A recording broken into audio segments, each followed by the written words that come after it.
ഒരു ജോലിയുടെ ഭാഗമായി ചില പുസ്തകങ്ങൾ നമ്മൾ പ്രസിദ്ധീകരിക്കേണ്ടി വരും. അതിൽ നോവലും കഥയും സാഹിത്യവും യാത്രാവിവരണവും ആത്മകഥയും ഒക്കെ ഉണ്ടാവും. അപൂർവമായി ചില പുസ്തകങ്ങൾ കടന്നു വരും.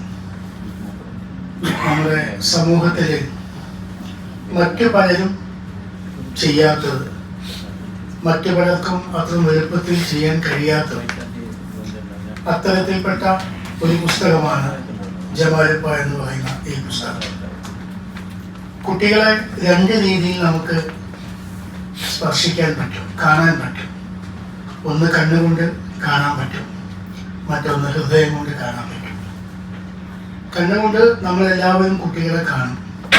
ജമാൽ സാഹിബിനെ പോലെയുള്ള വലിയ മനുഷ്യൻ കണ്ണുകൾ കൊണ്ട് മാത്രമല്ല ഹൃദയം കൊണ്ട് കൂടി കണ്ടിരുന്നു എന്നുള്ളതാണ് ഈ പുസ്തകം പറയുന്ന ഏറ്റവും പ്രധാനപ്പെട്ട കാര്യം. ഒരാളുടെ അസാന്നിധ്യത്തിൽ ആ മനുഷ്യനെ കുറിച്ച് എത്ര കൃത്യമായിട്ട്, എത്ര സത്യസന്ധമായിട്ട് എന്ത് പറയുന്നു എന്നുള്ളത് വലിയൊരു ചരിത്രരേഖയാണ്. അസാന്നിധ്യത്തിലാണ് പലപ്പോഴും സത്യവും സത്യമില്ലായ്മയൊക്കെ പ്രചരിപ്പിക്കുക. അപ്പോൾ വളരെ നിഷ്കളങ്കരായ കുട്ടികൾ ജമാൽ സാഹിബ് എന്ന് പറയുന്ന ഒരു വെളിച്ചത്തെക്കുറിച്ച്, അദ്ദേഹത്തിൻ്റെ സ്നേഹത്തിൻ്റെ മഹാസമുദ്രത്തെപ്പറ്റി, അദ്ദേഹത്തിൻ്റെ കരുണയുടെ ആഴങ്ങളെപ്പറ്റി തങ്ങളുടെ കുഞ്ഞു കുഞ്ഞു വാക്കുകൾ അടുക്കി വെച്ച് വളരെ കൃത്യമായി ഈ പുസ്തകത്തിൽ ഒരു ജീവിതം പറഞ്ഞിരിക്കുന്നു. മായൻ മണിമ എന്ന് പറയുന്ന എനിക്ക് ഏറ്റവും ബഹുമാനപ്പെട്ട, ഏറ്റവും സ്നേഹമുള്ള ഒരു വ്യക്തി ഇങ്ങനെ പുസ്തകം ചെയ്യണമെന്ന് പറഞ്ഞപ്പോൾ ഞങ്ങൾ എല്ലാവരും കൂടി ആലോചിച്ചപ്പോഴാണ് കുട്ടികളുടെ ഒരു പുസ്തകം ചെയ്യണമെന്ന് തോന്നിയത്. അങ്ങനെയാണ് ഈ പുസ്തകം രൂപപ്പെട്ടത്. എൻ്റെയൊക്കെ എഴുത്തുകാലത്തിൻ്റെ തുടക്കത്തിൽ, ഞാൻ ഇന്നലെ ദുബായിൽ പറഞ്ഞ കാര്യം തന്നെയാണ്, എഴുത്തുകാലത്തിൻ്റെ തുടക്കത്തിൽ മാതൃഭൂമി പോലെയുള്ള ആഴ്ചപ്പതിപ്പുകളിൽ സ്ഥിരമായിട്ട് കഥ എഴുതുമ്പോൾ സ്വന്തം നാടായ വയനാട്ടിൽ പലർക്കും അറിയില്ലായിരുന്നു നമ്മൾ എഴുതുന്ന വീക്കിലിയുടെ പ്രാധാന്യമോ നമ്മുടെ പുസ്തകം വരുന്ന പ്രസാധനത്തെ പറ്റിയൊന്നും. പക്ഷെ അന്ന് ആ എഴുതി തുടങ്ങുന്ന കാലത്ത് മാതൃഭൂമി എഴുതുന്നതിൻ്റെ പ്രാധാന്യവും അല്ലെങ്കിൽ DC പുസ്തകം വെക്കുന്നതിൻ്റെ പ്രാധാന്യമൊക്കെ തിരിച്ചറിഞ്ഞ് എന്നിലേക്ക് വന്ന, എന്നെ അംഗീകരിച്ച, എന്നെ ഒപ്പം ചേർത്ത, ഓരോ കഥ ആഴ്ചപ്പതിപ്പിൽ വരുമ്പോഴും വിളിച്ച് അതിൻ്റെ അഭിപ്രായങ്ങൾ പറഞ്ഞ് അന്ന് തൊട്ട് തുടങ്ങിയ ഒരു സൗഹൃദമാണ് മാനിക്കയായിട്ട്. അപ്പോൾ ജമാൽ സാഹിബ് എന്ന് പറയുന്ന ഒരാളെ കുറിച്ച് കൃത്യമായി ഞാനൊന്നും ഒരുപാട് പറയേണ്ടതില്ല. നിങ്ങൾക്കറിയുന്ന അത്രയും വലിയ ഒരു സ്നേഹത്തിൻ്റെ വെളിച്ചമാണ്. MT വാസുദേവൻ നായർ ഒരു വാചകമുണ്ട്: ചില മനുഷ്യർ തീരദേശത്തെ ലൈറ്റ് ഹൗസ് പോലെയാണ്, കറങ്ങി വരുമ്പോൾ ഒരു വെളിച്ചം നമ്മുടെ മുഖത്തേക്ക് അടിക്കും. ഏത് ഇരുട്ടിലും ഒരു വെളിച്ചം അവശേഷിപ്പിക്കാൻ മഹാനായ എഴുത്തുകാരൻ അല്ലെങ്കിൽ നൃത്തകർ, ചിത്രകാരന്മാര്, അങ്ങനെ പലർക്കും കഴിയും. പക്ഷെ അതിനപ്പുറത്തുള്ളൊരു വെളിച്ചമുണ്ട്. ഒരു കൂട്ടം മനുഷ്യ കുഞ്ഞുങ്ങൾ, നമ്മളിത് പറയുമ്പോൾ വലിയ അർത്ഥമുണ്ട്. കാരണം ലോകത്ത് ഇന്ന് ഏറ്റവും കൂടുതൽ കൊല്ലപ്പെടുന്നത് കുട്ടികളാണ്. നിഷ്കളങ്കരായ കുട്ടികൾ ഒരുപാട് കൊല്ലപ്പെടുന്ന ഒരു കാലത്താണ് കുട്ടികൾ അവരോടൊപ്പം ജീവിച്ച, അവർക്ക് സ്നേഹം നൽകിയ, അവർക്ക് ഒരുമ നൽകിയ, അവർക്ക് വെളിച്ചം നൽകിയ, അറിവ് നൽകിയ ഒരു മനുഷ്യനെ കുറിച്ചൊരു പുസ്തകം എഴുതിയിരിക്കുന്നു. അതിലെ സാഹിത്യമല്ല നമ്മൾ നോക്കേണ്ടത്, അതിൻ്റെ അകത്തൊരു ജീവിതമുണ്ട്. ഏത് സാഹിത്യവും പലപ്പോഴും വലിയ ഭംഗിയും ആഴവുമുള്ളതാവുന്നത് ആ സാഹിത്യത്തിലേക്കുള്ള ജീവിതം കൂടി ഉണ്ടാകുമ്പോഴാണ്. പക്ഷെ ഹൃദയം കൊണ്ട് കാണുന്ന ഒരാളെ കുറിച്ച് ഈ കുട്ടികൾ മുഴുവൻ എഴുതി വെച്ചത് അവർക്ക് ലോകത്തോട് പറയാനുള്ളതാണ്, അവരോട് തന്നെ പറയാനുള്ളതാണ്. അവരുടെ നഷ്ടപ്പെട്ടു പോയ ഒരു വെളിച്ചത്തെക്കുറിച്ചുള്ള വേദന കൂടി ആ പുസ്തകത്തിലെ ചില അധ്യായങ്ങളിൽ നിന്ന് നമുക്ക് അനുഭവിക്കാനും കണ്ടെടുക്കാനും കഴിയും. ഒരു സമൂഹം പലപ്പോഴും രൂപപ്പെടുമ്പോൾ ആ സമൂഹത്തിന് ഒരു രാഷ്ട്രീയ പക്ഷവും ഒരു ദൈവിക പക്ഷവും ഒരു മിത്തുകളുടെ കൂടെ, അങ്ങനെ പല രീതിയിലാണ് ഒരു സമൂഹം സഞ്ചരിക്കുക. അതിൻ്റെ അകത്ത് മനുഷ്യൻ വിഭജിക്കും, പരസ്പരം വെട്ടി നോക്കും, പരസ്പരം നിറങ്ങളായിട്ടും പല നിറങ്ങളായിട്ട് വേർതിരിയപ്പെടും. പക്ഷെ അവരൊക്കെ മനുഷ്യനെ ചേർത്ത് വെക്കുന്ന ഒന്ന് സ്നേഹം മാത്രമാണ്. സ്നേഹം ഒരു വലിയ പ്രാർത്ഥനയാവുന്നത് അതുകൊണ്ടാണ്. ഓർമ്മ ഒരു വലിയ പ്രാർത്ഥനയാണ്. ഓർമ്മ വലിയ പ്രാർത്ഥനയാവുന്നതുകൊണ്ടാണ് നമുക്ക് നമ്മുടെ കൂടെ ഇപ്പോൾ ഇല്ലാത്ത ഒരാളെ കുറിച്ച് വീണ്ടും നമ്മൾ പറയുമ്പോഴാണ് ഓർമ്മ ഒരു പ്രാർത്ഥനയായിട്ട് മാറുന്നത്. ഓർമ്മ പ്രാർത്ഥനയാകുമ്പോഴാണ് ഒരു മനുഷ്യന് അവനവനെ തന്നെ നവീകരിക്കാൻ കഴിയും. ചരിത്രബോധം നന്നേ കുറഞ്ഞൊരു ജനതയാണ് നമ്മൾ മലയാളികൾ. വളരെ കുറവാണ് നമ്മുടെ ചരിത്രബോധമേ. ചരിത്രം പറയുമ്പോൾ രാഷ്ട്രീയം പറയുകയും രാഷ്ട്രീയം പറയുമ്പോൾ ചരിത്രം പറയുകയും വേണം.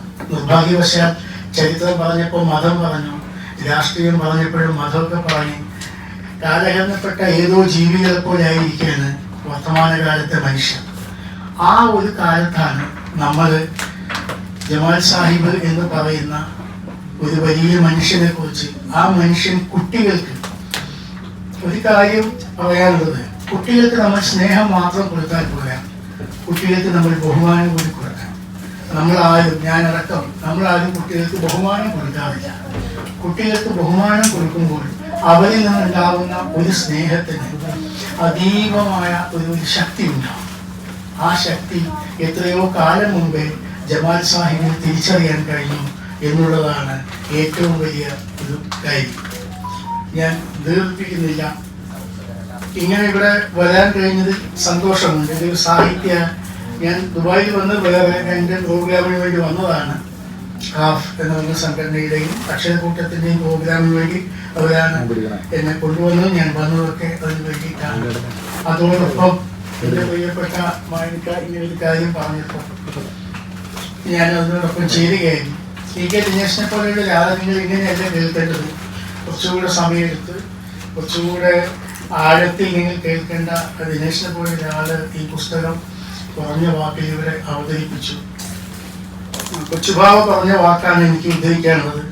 നിങ്ങൾ ജീവിച്ചു മരിച്ചു ഒക്കെ ശരി തന്നെ, നിങ്ങൾ ചെയ്ത കാര്യം എന്താണ്, അല്ലെങ്കിൽ അത്ഭുതം എന്താണ് എന്നാണ്. അപ്പോൾ നമ്മളൊരു സമൂഹത്തിൽ ജീവിക്കുമ്പോൾ മറ്റുള്ളവർക്കും കൂടി വേണ്ടി നമ്മൾ ജീവിക്കുമ്പോഴാണ് യഥാർത്ഥത്തിൽ നമ്മുടെ ജീവിതം സത്യസന്ധമായ ആത്മീയപരമായ ജീവിതമായിട്ട് മാറും. മറ്റുള്ളവർ കൂടി എൻ്റെ കൂടെയുള്ളവരാണ്, എന്നെപ്പോലെ വിശക്കുന്നവരാണ്, എന്നെപ്പോലെ സ്വപ്നം കാണുന്നവരാണ്, എന്നെപ്പോലെ നല്ല വസ്ത്രം ധരിക്കാൻ ആഗ്രഹിക്കുന്നവരാണ്, എന്നെപ്പോലെ പഠിക്കാൻ ആഗ്രഹിക്കുന്നവരാണ് എന്നാഗ്രഹിക്കുന്ന ആ സമൂഹത്തോടൊപ്പം നമ്മൾ നിൽക്കുമ്പോഴാണ് നമ്മൾ നമ്മുടേതായ ഒരു മനുഷ്യജന്മത്തിൻ്റെ കർമ്മം പൂർത്തിയാകുന്നത്. അതുകൊണ്ട് ജമാൽ സാഹിബ് എന്ന് പറഞ്ഞാൽ ഞാൻ വയനാട്ടുകാരനാണ്, ബത്തേരിക്കാരനാണ്. എനിക്ക് സ്നേഹം ലഭിച്ച ഒരു മനുഷ്യനാണ്.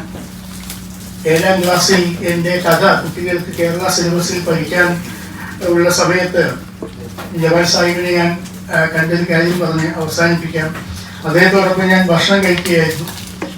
ഭക്ഷണം കഴിച്ചുകൊണ്ടിരിക്കുമ്പോൾ അദ്ദേഹം എന്നോട് പറഞ്ഞു, നിങ്ങളെ കുറച്ച് കുട്ടികൾ ഇവിടെ ഉണ്ട്, അവരൊന്ന് കണ്ടിട്ട് പോയിക്കോളും. അപ്പോൾ ഞാൻ പറഞ്ഞു, എൻ്റെ കുട്ടികളെ ഞാൻ ഇവിടെ ആരെയും കൊണ്ട് ചേർത്തിട്ട്, പുള്ളിയുടെ ഹ്യൂമൻ സെൻസ് പറയുന്നുണ്ട്. വീണ്ടും അല്ല, നിങ്ങളെ കുറച്ച് കുട്ടികൾ ഇവിടെ ഉണ്ട്, അവരെ കണ്ടു പോയിക്കൊടുക്കണം. ഞാൻ പിന്നെ ഓർത്തു, എന്താ ഈ പറയുന്നത്. പിന്നെ പുള്ളി പറഞ്ഞു, നിങ്ങളെ കഥ കുട്ടികൾക്ക് 7ാം ക്ലാസ് പഠിക്കാണ്ടല്ലോ, അത് പഠിക്കുന്ന കുട്ടികൾ ഇവിടെ ഉണ്ട്, അവരെയും കൂടി ഒന്ന് കണ്ടിട്ട് പോയിക്കൊള്ളുന്നതാണ്. ആ രീതിയിലാണ് അദ്ദേഹം നമ്മളിങ്ങനെ ഡീൽ ചെയ്യുക. പിന്നെ സ്ട്രൈറ്റ് ആയിട്ട് അതിങ്ങനെ പറയാതെ ഏറ്റവും സൗമ്യമായ ഒരു കാര്യം പറഞ്ഞിട്ട് നമ്മളെ കൊണ്ട് ആ കാര്യം ചെയ്യിപ്പിക്കുന്ന ഒരു വളരെ ബുദ്ധിയുള്ള, വളരെ വിശാല മനസ്സുള്ള, മനുഷ്യനൊക്കെ ഓരോ അടഞ്ഞ മുറികളാവുന്ന, സ്വയം ഇരുട്ടുള്ള ഗുഹകളായിത്തീരുന്ന ഒരു കാലത്താണ് ഇത്തരം മനുഷ്യർ എങ്ങനെയാണ് വെളിച്ചമാകുന്നത്. അപ്പം നമ്മൾ ഇരുട്ടിലാകുമ്പോൾ ഒരു മിന്നാമിനിങ്ങിന്റെ വെളിച്ചം പോലെ ആ മനുഷ്യന്റെ സ്നേഹത്തിന്റെ പുറകെ പോകാൻ ബാധ്യസ്ഥരാണ് നമ്മൾ. മിന്നാമിനിങ്ങിന്റെ ആയുസ് വളരെ ചെറുതാണ് നമുക്കറിയാം, പക്ഷെ ആ വെളിച്ചം വളരെ വലുതാണ്. ഏത് ഇരുട്ടിലും മിന്നാമിനിങ്ങിന്റെ വെളിച്ചം വളരെ വലുതാണ്. അപ്പോൾ ആ മിന്നാമിനിങ്ങിന്റെ വെളിച്ചങ്ങളായി അദ്ദേഹത്തിന്റെ സ്നേഹത്തിന്റെ പുറകെ സഞ്ചരിക്കാൻ പോകാൻ ബാധ്യസ്ഥരാണ് നമ്മളൊക്കെ എന്നാണ് ഈ പുസ്തകത്തിൽ എഴുതിയ കുട്ടികൾ നമ്മളെ ബോധ്യപ്പെടുത്തുന്നത്. അതുകൊണ്ടാണ് ഞാൻ ആദ്യമേ പറഞ്ഞത്, കുട്ടികൾ സത്യം പറയുന്നവരാണ്. ചക്രവർത്തി നഗ്നനാണെന്ന് വിളിച്ചു പറഞ്ഞത് ഒരു കുട്ടിയായിരുന്നു. അപ്പോൾ ചക്രവർത്തി നഗ്നനാണെന്ന് വിളിച്ചു പറയാൻ ഒരു കുട്ടിക്കായിരുന്നു ധൈര്യമുണ്ടായത്. ലോകത്തൊരു കുട്ടി പറയുന്നത് പോലെ സത്യസന്ധമായി ഒരു കാര്യത്തെയും ആർക്കും പറയാൻ കഴിയില്ല. ഒരു കടൽ കാണുമ്പോൾ ഒരു കുട്ടി പറയും, എത്രയാ പച്ചവെള്ളം. എന്നെ പോലെ സാഹിത്യകാരൻ പറയുമ്പോൾ സൂര്യൻ ഉദിച്ചു, കടലിൻ്റെ അഗാധത എന്നൊക്കെ പറഞ്ഞാൽ നശിപ്പിക്കും. പക്ഷെ ഏറ്റവും നിഷ്കളങ്കമായിട്ട് കടല് കാണുമ്പോൾ കുട്ടി പറയും എത്രയാ പച്ചവെള്ളം. അങ്ങനെ എത്രയാ പച്ചവെള്ളം എന്ന് പറയുന്ന കിളികളെ പോലെ നിർമ്മലമായ കുട്ടികൾ ഒരു മനുഷ്യരോടൊപ്പം സഞ്ചരിച്ച് ജീവിതം എഴുതിക്കുക. എല്ലാ സമ്പത്തും നാളെ ആവശ്യമില്ലാതെ വരുന്ന ഇരുകാലികളാണ് നമ്മൾ. ഉണ്ടാക്കുന്ന എല്ലാ വലിയ വീടുകളും നാളെ ആവശ്യമില്ലാതെ ആവുന്ന ഇരുകാലികളാണ് നമ്മൾ. വളരെ കുറച്ച് സ്ഥലവും കുറച്ച് വസ്ത്രവും കുറച്ച് മരുന്നും കുറച്ച് ഭക്ഷണവും മതിയാവുന്ന ഒരു ഇരുകാലികളാണ് നമ്മൾ. അത്രയ്ക്ക് ചെറിയ ജീവിയാണ് ഭൂമിയിലെ ഏറ്റവും ചെറിയ ജീവി. അപ്പൊ അവിടെ നാളേക്ക് വേണ്ടി നിങ്ങൾ എന്ത് ചെയ്തു എന്ന് സ്വയം ചോദിക്കുമ്പോഴാണ് നമ്മൾ കറങ്ങി തിരിച്ച് ജമാൽ സാഹിബ് എന്ന് പറയുന്ന ഒരാളുടെ മഞ്ഞത്ത് നാളേക്ക് വേണ്ടി ഒരുപാട് കാര്യങ്ങൾ ചെയ്തു വെച്ചിരിക്കുന്നു. എല്ലാ ഭൗതിക കൂറ്റൻ കെട്ടിടങ്ങളെയും എല്ലാ വാചാല കസർത്തുകളെയും ആഡംബരങ്ങളെയും അംഗീകാരങ്ങളെയും ഒക്കെ മാറ്റി നിർത്തിയിട്ട് ജീവിതത്തിൽ ഞാൻ ഇത് ചെയ്തു, നിങ്ങളുടെ ഇതിൻ്റെ കൂടെ പോയിക്കോളും, ഞാൻ വഴി മാറി തന്നിട്ടുണ്ട്. അപ്പോൾ അതിൻ്റെ കൂടെ പോയിട്ട് നാളേക്ക് വേണ്ടി ചെയ്തു വെച്ചിരിക്കും. അപ്പോൾ നാളേക്ക് വേണ്ടി ചെയ്യുന്ന മനുഷ്യരാണ് വാസ്തവത്തിൽ വലിയ ജ്ഞാനികൾ.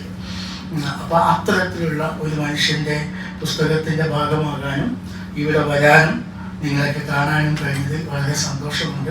നന്ദി.